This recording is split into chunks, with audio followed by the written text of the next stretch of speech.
You don't move into Harrenhal. Harrenhal moves into you. That's the first level of living there. You arrive thinking it's a place stone, towers, halls. You leave your horse at a gate big enough for a giant and tell yourself the stories aren't just stories. Then the wind slides through broken arches like it knows your name. Level 0, the approach, when the castle looks like a mistake. From the road, Harrenhal doesn't look cursed, it looks unfinished. Too many towers, too much wall, too much ambition poured into black stone until it hardened into something that doesn't fit the land around it.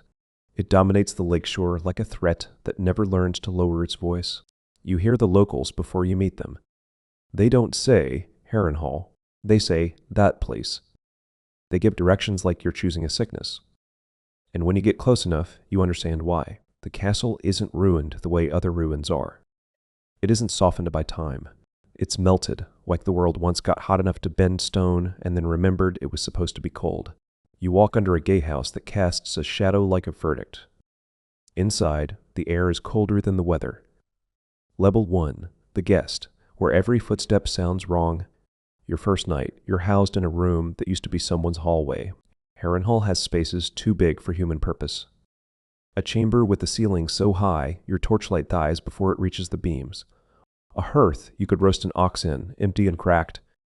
Tapestries long gone, but their nail holes still there like a smile missing teeth.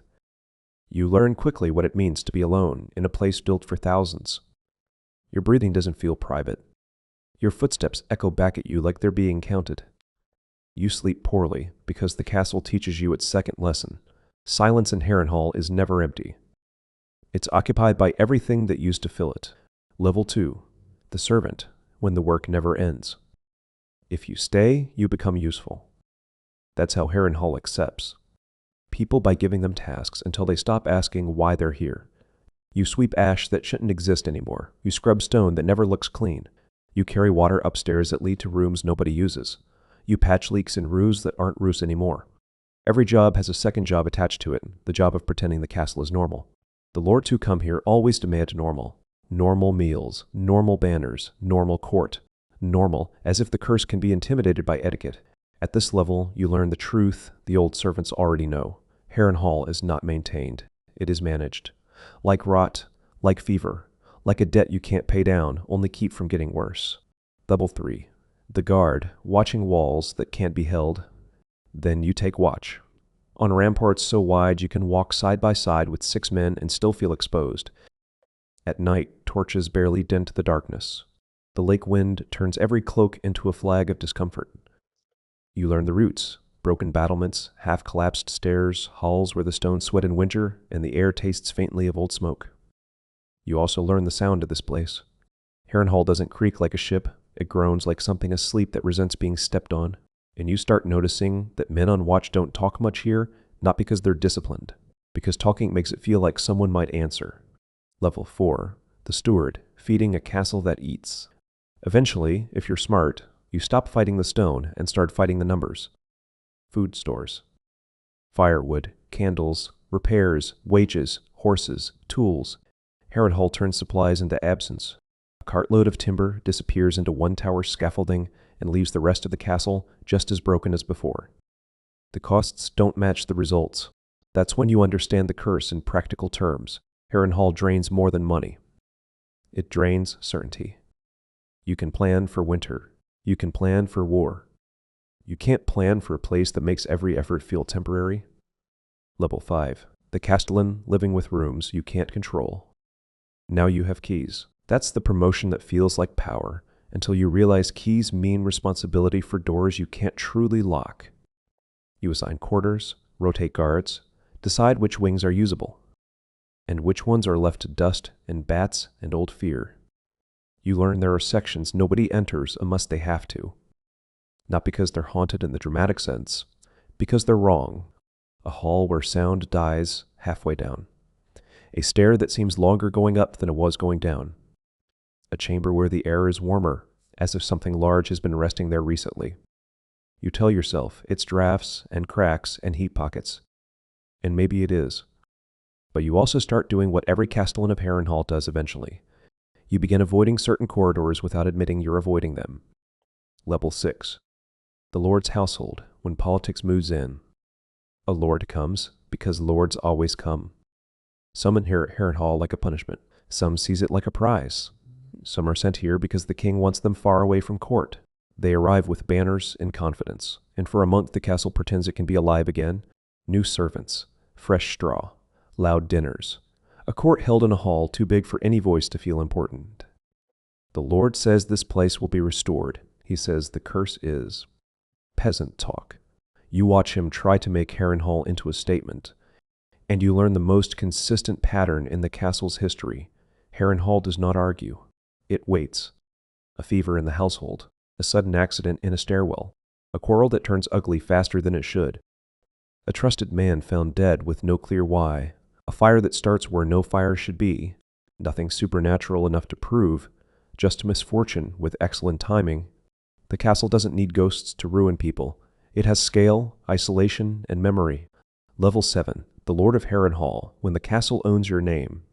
If you become the Lord by title, by war, by marriage, by mistake, your life becomes a negotiation with ruin. You hold court and feel ridiculous, because every proclamation echoes like it's being mocked. You plan repairs and watch them collapse into new repairs. You host guests and see them glance into corners, as if expecting the stone to move. Your soldiers hate garrisoning here. The men drink harder. The horses spook. The servants whisper. Even the ravens feel like they leave faster than usual. You tell yourself you can outlast a building. You start losing track of small things, keys, names, time. You begin to understand why Harrenhal's lords so often become stories. Not because the castle kills them quickly, because it makes them look cursed before they die. And a lord who looks cursed becomes a target for every ambitious neighbor. Level 8, the prisoner when the walls become personal. If you fall from favor, Harrenhal becomes a cage. It is very good at cages. You're placed in a tower room with the view of the lake, beautiful in the way a knife can be beautiful. The air is damp. The stone is always cold. The door is thick enough that your shouting feels childish. Days become the same meal at the same time, footsteps in the same corridor, a key turning with the same lazy certainty. This is where you learn the castle's most intimate cruelty. Harrenhal is so large that suffering feels small. Your pain doesn't change the building's mood. Your prayers don't warm the stone. Your rage doesn't shake the walls. The castle doesn't notice you. And being unnoticed is its own kind of terror. Level 9, the ghost not dead, just left behind. Some people leave Harrenhal alive, but not all of them return fully. You see it in the eyes of men who served there too long. The way they listen to quiet rooms, the way they sit facing doors, the way they flinch at sudden drafts like drafts have meaning. Harrenhal teaches habits that don't fade. Even far away, you still find yourself counting footsteps, measuring halls, suspecting empty space. You carry the castle out with you like soot that won't wash off. People ask what it was like. You want to say, cold, big, broken. But that's not the real answer. The real answer is, it made normal life feel too small. Level 10, the ruin, when Harrenhal outlives everyone. In the end, Harrenhal's final level is the simplest one. It waits. Kings rise and fall, houses bloom and die, wars redraw the map. The lake keeps reflecting the towers like they're still proud. Grass grows in courtyards meant for armies, owls nest in windows meant for lords. Rain collects in halls where thousands once feasted. And the castle remains what it has always been since the day Dragonfire reshaped it. A monument to ambition that outgrew humanity. So what is your life, at every level of living in Harrenhal? At first, you arrive thinking it's a place. Then you work it, then you guard it, then you manage it, then you try to rule it. Then it rules you through exhaustion, accident, politics, and the slow rot of believing you can master something that was broken by fire and never truly cooled again. And the last lesson is the one the locals tried to give you at the beginning. Harrenhal doesn't need to kill you to win. It only needs you to stay long enough to believe. You can live there.